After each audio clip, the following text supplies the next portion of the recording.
যুগপুরুষ ভগবান শ্রীকৃষ্ণ বলেছিলেন,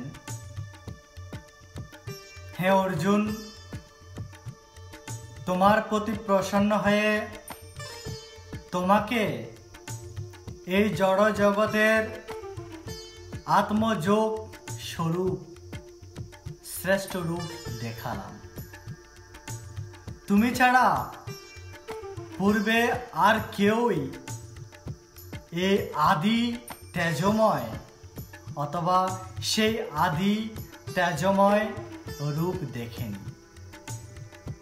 ভগবান শ্রীকৃষ্ণ আরো বলছেন গীতার 11 অধ্যায়ের 48 নম্বর শ্লোকে,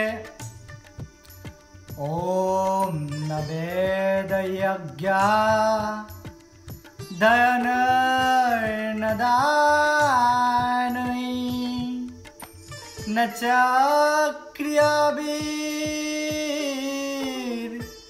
না তপোভিরুগ্ধৈ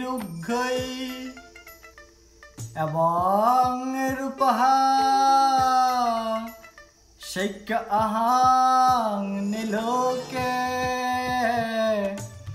দ্রষ্টুম ত্বদনেন কুরু প্রভীর।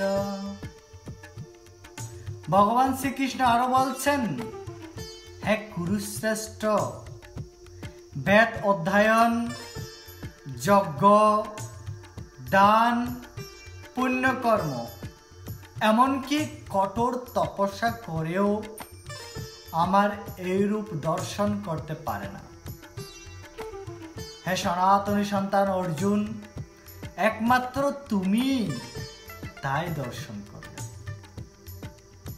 হে সনাতনী সমাজ, আপনাদের বলতে চাই, আপনাদের ইচ্ছে শক্তি, আপনাদের কর্ম, আপনাদের সুন্দর ধৈর্য, সাত্বিক জ্ঞান যখন ঈশ্বরভাবে ঈশ্বরে সমর্পিত হবে, তখন আপনি সেই ঈশ্বরকে লাভ করতে পারবেন, যে ঈশ্বরকে আপনি পাওয়ার জন্য জন্ম জন্মান্তর সাধনা করছেন। ইহা কখনো এক জন্মে সফল হওয়ার মতো তপস্যা নয়, ইহা জন্ম জন্মান্তর তপস্যা করতে হয়। আপনি আজ কিছু করছেন, সে পুণ্য ফলে আপনি ভবিষ্যতে আরো কিছু করবেন, সেই পুণ্য ফলে ভবিষ্যতে আপনি আরো কিছু করবেন। এইভাবে এগুতে হবে, কারণ আমাদের এই মনুষ্য জন্ম একদিনে সম্ভব